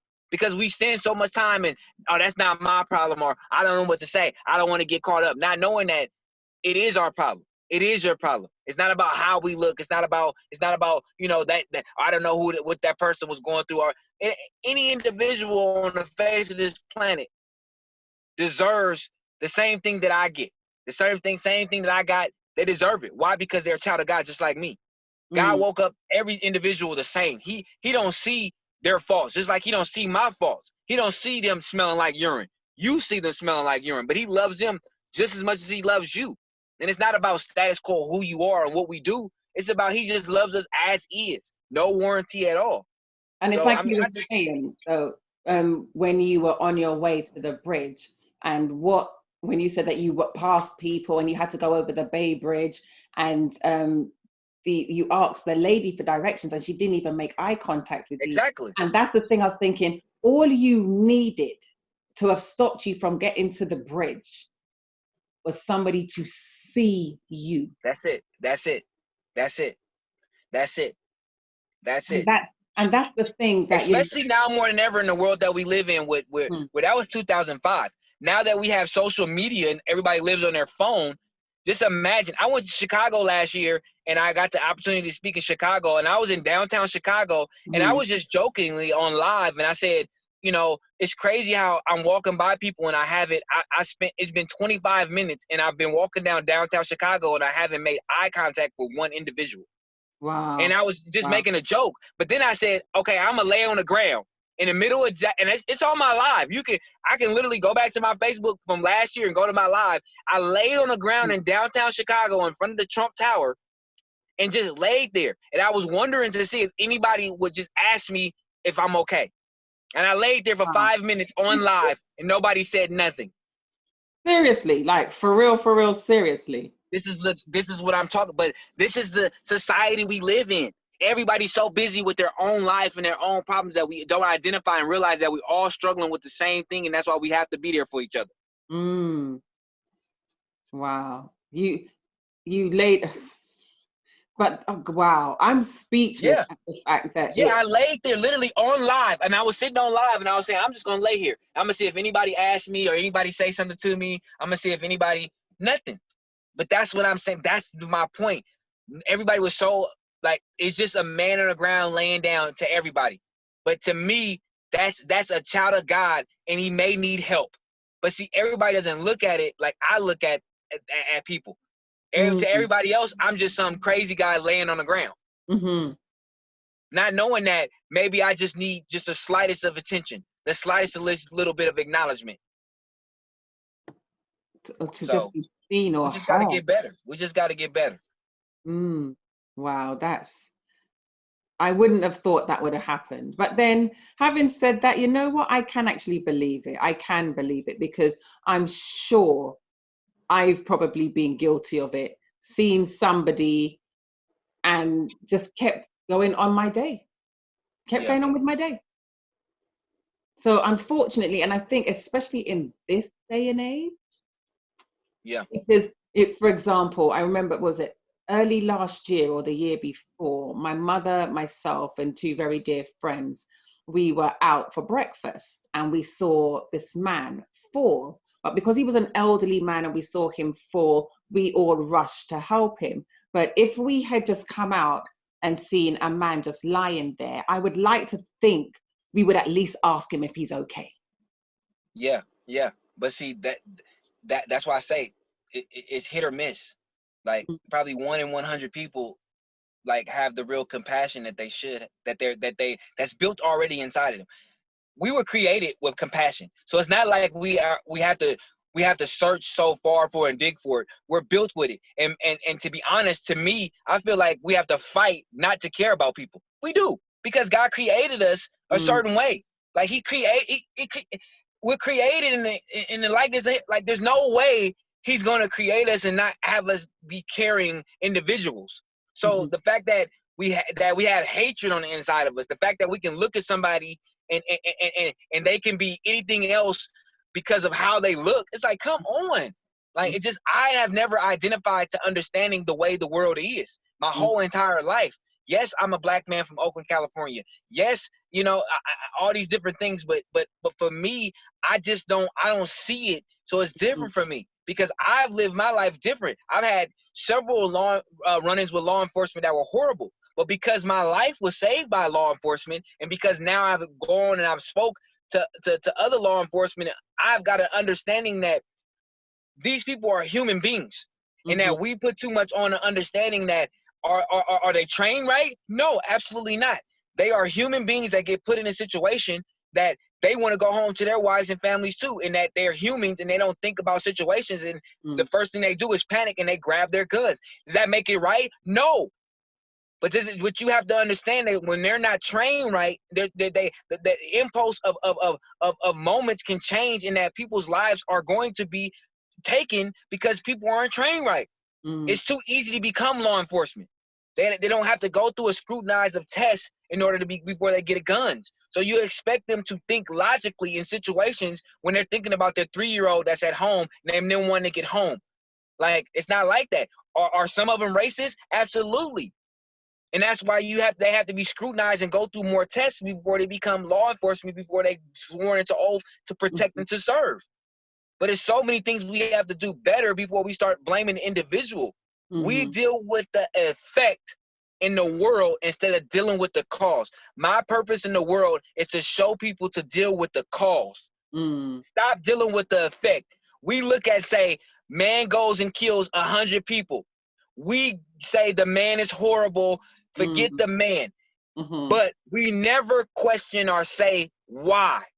But that's what I was saying to you when, in fact, I was speaking on another podcast, and it was the thing where one of the things that I look at is I go back. And because as a life coach and as a coach, they say, you're not a psychotherapist, you're not a therapist, you're not a counselor. So really, you shouldn't be going back. You should just be helping people move forward. I can't help somebody move forward if I don't know why they did what they did. And it's a reason. We don't just do things just because. Right, because the thing is, like, prime example, one of the things that made me realize that's how I think is, you remember a few years ago with the whole Chris Brown and Rihanna incident, and I'm not advocating domestic violence, and I'm so sorry for what happened to Rihanna. But after everything died down, but not even after everything died down, after I saw Rihanna's face and saw what Chris Brown had done and all the rest of it, what came into my mind was, because I think he was only 21 at the time. They were kids. No, my thing was, what has happened to you that would cause you at that young age to be acting that way already? What have you seen? Exactly. What have you experienced? What has gone on for you that caused that? And so so to your point, I do look at that and I think, okay, and that's why this podcast is called The Journey to Here. What got you here? Yeah. Then we only can be who we are. We can't be what we haven't seen. Exactly. We can't be it. Then we can work on moving forward and put a plan in place to move forward. But it's what got you to here. Yep. So, I believe it. So Kevin, I'm gonna let you go. I appreciate it. Let's definitely we gotta do this. We gotta do this because I feel like we got something here. And like, you know, I talk to a lot of people. I talk to a lot of reporters, but it's not a connection to everybody. And I feel like when it's a connection, we gotta feel like we gotta do something with this. We gotta figure out what the next step is. We gotta figure out what we can do, because I have a platform, and we gotta figure out how we can, you know, I'm just up and coming. You know, I just got my foundation off the ground, and it's just like so many different things I'm trying to do, and I need help. So, you know, I need expertise in so many other different areas, and it's just like, you know, I know I need help, like, you know, and I ain't afraid to say, ain't ashamed to say this is, because I got the vision, I got the plan. I just, there's certain things I'm trying to do. I need to get myself out there more. I need to work on, you know, being able to talk like this, because I'm the type, I'm comfortable talking in front of 5 million, but I'm not comfortable talking like this. Like, You know, most people, Zoom was ideal when the world changed and all this other stuff. For me, it has totally took away everything of what I'm comfortable with. I'm used to the crowd. You could put me in the masses. You can sell me out 100 million people. I don't get nervous. I am fine. I get nervous on this. The technology, because I'm not technology savvy. I'm not none of this. Just give me the mic and move. And put you out there. Put me out there and I'll figure out everything, because that's how it's been. So this is all new for me. So I definitely am learning the new, the challenges, situations, because this is what we have. This is where we at. So I got to get accustomed to it. So I appreciate you. Just be in touch. Check in with me. Definitely. You're on mute. The phone's ringing. You're on mute. He's still calling. Bless his heart. I'm gonna let you go. But Kevin, it has been a pleasure, a blessing, and an honor. Thank you so much. And we will definitely be speaking again. Absolutely. You have a good day. I appreciate it. Take care now. All right. Bye. Bye-bye.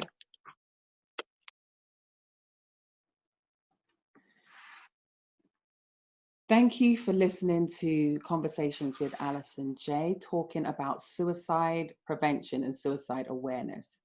If you suspect anything in the behavior or the speech of someone that you know, someone connected to you, that may remotely sound as though they are suicidal, please, please, please take them seriously. There are many organizations, as Kevin had mentioned, that you can reach out to. There's the National Suicide Prevention Line here in the US. The number is 800-273-8255. Again, that number is 800-273-8255. You'll find the number on my website. I'll make sure that is up and available in the podcast for Kevin Berthia. If you're in the UK, there are many numbers that you can call: 08457 90 90 90. Again, that's 08457 90 90 90. Both of these numbers are available 24 hours a day, 7 days a week. And if you're outside of the UK and outside of the US, please find a local number to you. It's an easy Google search: suicide prevention number. The numbers will come up. Please, please, please, if you are feeling suicidal, or if you're having thoughts of being depressed and don't know what to do, reach out to somebody. As Kevin said, there is a hotline, there is a number for anything you have been through. You do not have to go through anything alone. You are not alone. We are here to help you. Thank you so much for listening to Conversations with Alison J.